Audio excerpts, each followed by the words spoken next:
Hong Kong relations, Mr. Lee is sympathetic towards the territory. He says Beijing will never take Hong Kong as an equal partner in any negotiations. Why can't Hong Kong play a role in the final arrangement in the sense we can communicate straight and, okay, I wouldn't say on strictly equal footing or more or less. Right now, whenever somebody emerges from somewhere, it will become some sort of a three-legged stool, which China would denounce immediately. Now, China will have to work with us for 50 years, from 1997. So why can't we sit together and talk like partners? Instead, we go through the British all the time. And things may not turn out, as we wish. You do think China can't accept this kind of arrangement? And that is very confusing mind. Confused in a sense, you know the answers as well as I do. So that's why people are not happy, you see. I understand that. Look, I have discussed with some of my Singapore friends who attend conferences in Hong Kong, where mainland representatives take part. These are language conferences on the Chinese language, culture, and so on. Basic attitude. We were talking in Mandarin, so he said, 老大哥的态度 The big brother. 太傲慢了 very, very superior attitude. I think that is a deep problem you have to face. It's a deep cultural problem in that the center of civilization has always been China, and that Hong Kong are all Hong Kong, Taiwan, Auman, Macau are peripheral border regions. They are the cultured, cultivated people. It goes back to... Yeah, but that's not a good way to deal with things these days, right? I agree. I agree, and I think if I have a chance, I will try and convey that disservice they are doing themselves. Yes. But I'm not sure that they can just issue a directive and say, please stop being bossy. Because it is in the culture. They didn't tell the professors and the participants to be bossy. They just felt, well, I am from the center. So you promised to pass the message of our feeling. Without causing offense, in a friendly way. I'm sure you can manage that, Mr. Lee. You know them very well. So let me ask one question, which is the minds of some people. The CRC, the Cooperative Resources Center, yes. A group mostly of appointed members, made a call for referendum. Now, it seems to us, both Britain and China are quite unwilling, to resort to this. Now, why can't we have some kind of referendum as a test of public opinions, rather than as a constitutional measure to overrule British decision or Chinese decision, or strictly as an opinion test? Can that apply in a territory like Hong Kong? You are entering into dangerous territory. Even as a test of public opinion. If you have a referendum in Hong Kong, then why shouldn't you have a referendum in Shenzhen? And if you have a referendum in Shenzhen to decide how policy should be, why should you not have a referendum in Zhuhai or Dongshan or Guangzhou? And so it will go on. And that is, as I've said, Chinese tradition has never rested on counting heads. You know, the conflict is escalating, and we see no impasse out of it. Now, it seems economic developments are suffering from the dispute between Britain and China. Is it possible to separate economic things from political disputes? In the final arrangement, for Hong Kong, say they can argue over politics, but leaving economic developments, go its own way. But that's not life. That's not what economic development is about. But say, for instance, the cable TV No. or the number 9 terminal, and there are speculations in town, these things are being held up because of China's objection. They want to settle the political Well, thing you take China and the United States, right? They should separate politics from economics. I mean, trade is trade, MFN is trade, and human rights is politics. But the Americans roll them up. So in the same way, I think China rolls Terminal 9 and But do other you think things. things would be better if Patton takes a more mild approach? Then they can argue behind doors. No, I don't think so. If it comes to No. fundamental things. There may be less sparks in public, but It's still the same.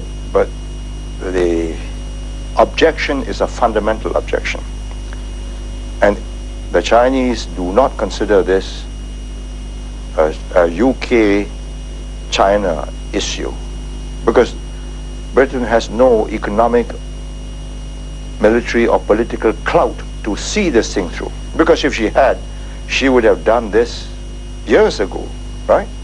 1984, 1985. Why wait till 1992? So I think the Chinese see this as rolled up with the American pressure on democracy and human rights. And if they give way here in Hong Kong to the British, then they're inviting more pressure from the Americans. And what is interesting is to read Mr. Bill Clinton, the president-elect, in today's newspapers. I think it's very significant for Hong Kong, because he is saying, let us not cancel MFN lightly, because it means $15 billion worth of jobs.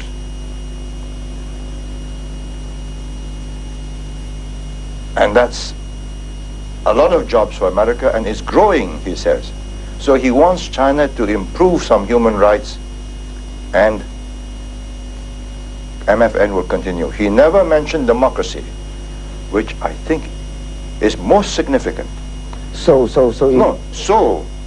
It means that the Americans are not prepared to use MFN and have a head-on clash with China for democracy, which means they are not going to adopt the Hong Kong issue. I read that as President Bill Clinton's confining of his economic problems to human rights issues, not widening it to democracy.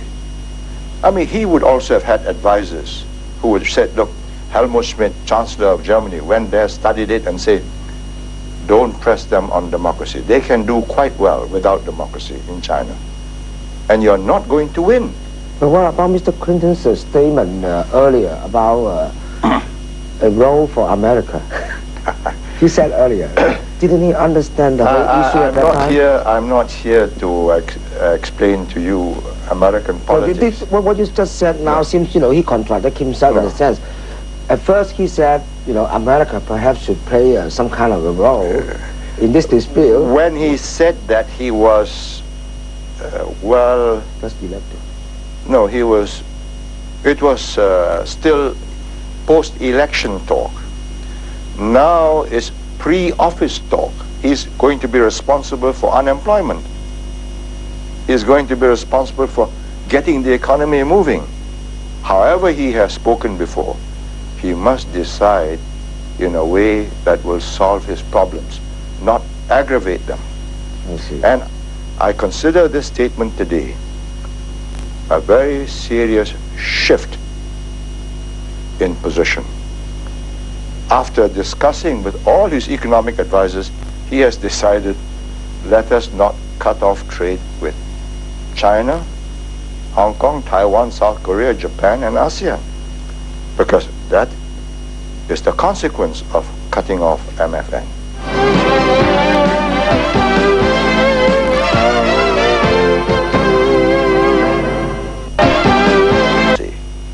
he made it quite clear he represents the Prime Minister and is very close to the Foreign Secretary.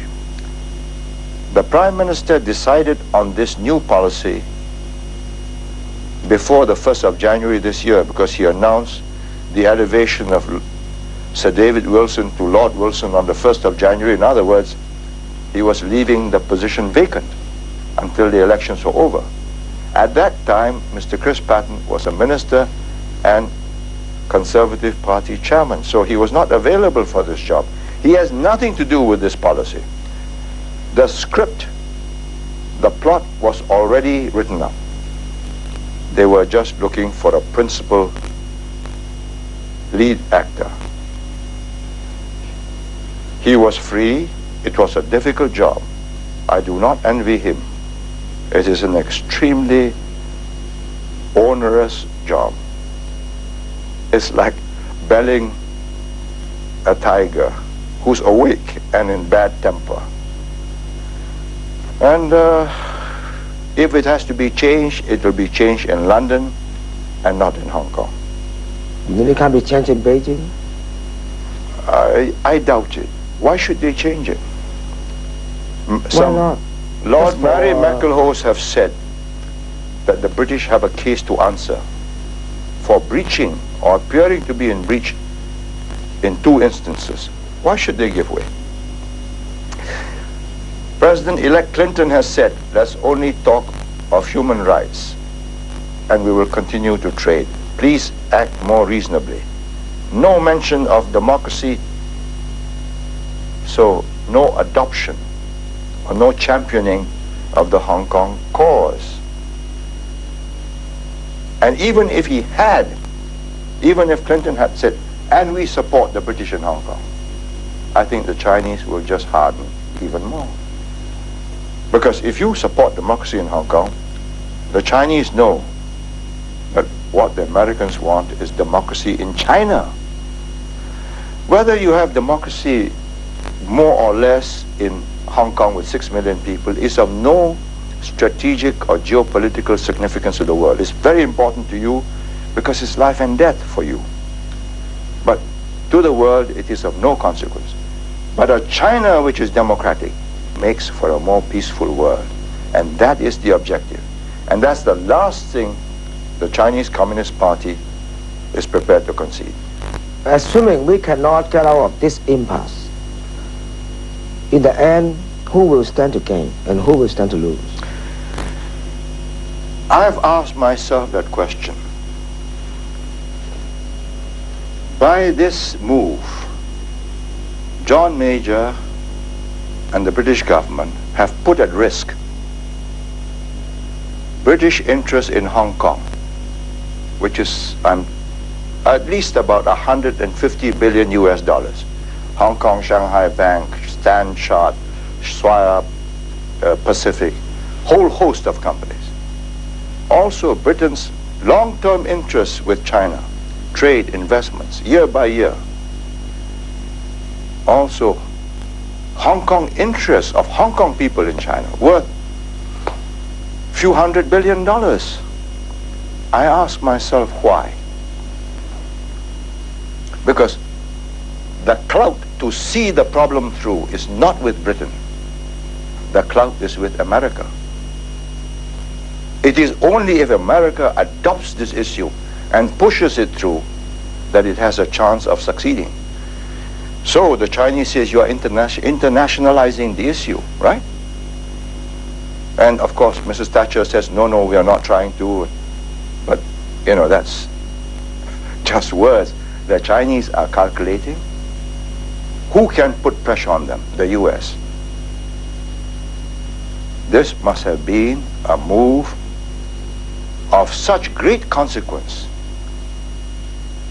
that the British government was prepared to put at risk British interests in Hong Kong, British interests with China, and Hong Kong was just a pawn on a big chessboard in which the major players are the US and China. So this will not be in British interest either? From the way you I analyze believe that is the reason why three very senior and very distinguished diplomats who reached the top of the pyramid. Sir Percy Craddock, Lord Mary McIlhose, Lord David Wilson, came out against their political masters that whom they have served, is most unusual, unprecedented for professional foreign service officers who have retired to come out in public and say, we are in breach of the agreement, back off. We are harming Hong Kong and Hong Kong's interest. And of course, without saying so, we are also harming Britain's interests in Hong Kong and with China. But I believe there was a bigger geopolitical objective of a democratic China, which was very important to America and to the West. And for that, Hong Kong was moved as a pawn on the chessboard. That is my assessment. My piecing together of the various very odd, very puzzling moves. This could have been done if democracy was important, that important to the British and to Hong Kong, way back in 1985. Before Tiananmen, Beijing may have agreed. But in 1992, such a short time to bring out such an issue, there must have been a compelling reason. And that reason is higher alliance objective, Western alliance objective. So we have to continue to depend on an uncertain situation for at least some time. I think hold your breath. I have faith that ultimately common sense will prevail, the realities of the power balance will be recognized, and the Hang Seng